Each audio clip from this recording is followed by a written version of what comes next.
Gjatë muajit të Ramazanit, gratë shpesh përkushtohen në punët e shtëpisë, në përgatitjen e ushqimit për familjarët e tyre, duke kaluar orë të tëra në kuzhinë për të siguruar që të afërmit e tyre të kenë iftare të begatshme dhe syfyre të përgatitura me shumë kujdes. Për shkak të këtyre angazhimeve, ato nuk mund të përkushtohen aq sa dëshirojnë në adhurime si namazet nafile, leximi i Kuranit, dhikri e ibadetet të tjera.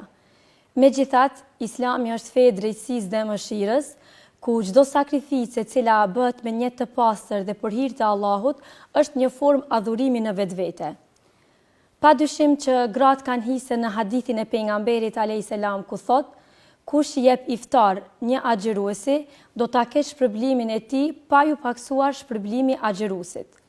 Kjo do të thotë që për çdo ushqim që përgatisin dhe japin për të tjerët, me qëllim të ndihmës dhe bamirësisë, gratë shpërblehen njësoj sikurse ato që agjërojnë. Për më tepër, çdo punë e kryer për të lehtësuar jetën e familjes dhe për të krijuar një ambient të qetë, të dashur dhe të lumtur gjatë këtij muaji të bekuar, llogaritet një akt i devotshmërisë dhe përkushtimit ndaj Zotit. Në burimet bazë të fesë islame, në Kur'an dhe Sunet, hasim shpesh tekste të cilat nxitin që besimtari të jetë bamirës dhe nxitin në solidaritet, duke na treguar kështu vlerën dhe rëndësinë e shpenzimit të pasurisë në rrugt të Allahut, duke ju ndihmuar edhe nevojtarëve dhe njerëzve të cilët kanë nevojë për ne.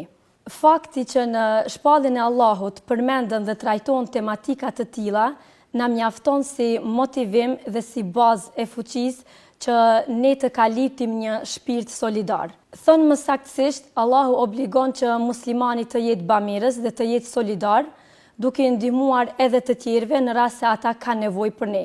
Dhe asnjëherë nuk thërret që ne të jemi arrogant, kopras dhe të jemi egoist. Lidhur me këtë, në shumë vende islame, gratë organizojnë grupe të ndryshme për shpërndarjen e iftareve edhe tek njerëzit të cilët kanë nevojë, duke pasur kështu një ndikim të madh në solidaritetin dhe përkrahjen e komunitetit. Në këtë mënyrë, gratë jo vetëm që kanë ndikim në jetën familjare, por gjithashtu ato kanë edhe ndikim në forcimin e lidhjeve komunitare dhe përhapjen e mirësive të Ramazanit gjatë tërë këtij muaji, por edhe jashtë tij. Allahu thotë në Kur'an: kush e dëshiron takimin me Allahun, le të bëjë vepra të mira. Vepër e mirë cilësohet çdo vepër me të cilën robi ofrohet tek Allahu, qoftë ajo fjalë apo qoftë edhe ndonjë vepër shumë e thjeshtë.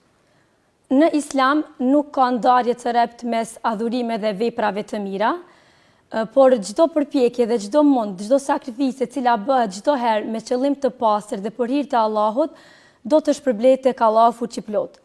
Andaj gratë nuk duhet të ndihen të privuara nga sevapet e Ramazanit, por duhet të jenë të bindura se shpërblimin do ta gjejnë tek Allahu xhaleshanuhu. Mjafton që njëti tyre të jetë për Zotin dhe punët e përditshme të tyre do të kalojnë në një formë afrimi tek Zoti. Andaj themi me bindje të plotë se po të mos ishte motivi kryesor i grave forca e besimit dhe shpresa në shpërblimin e Allahut, andaj nuk do të mund të vazhdonin tutje përgjatë këtyre angazhimeve.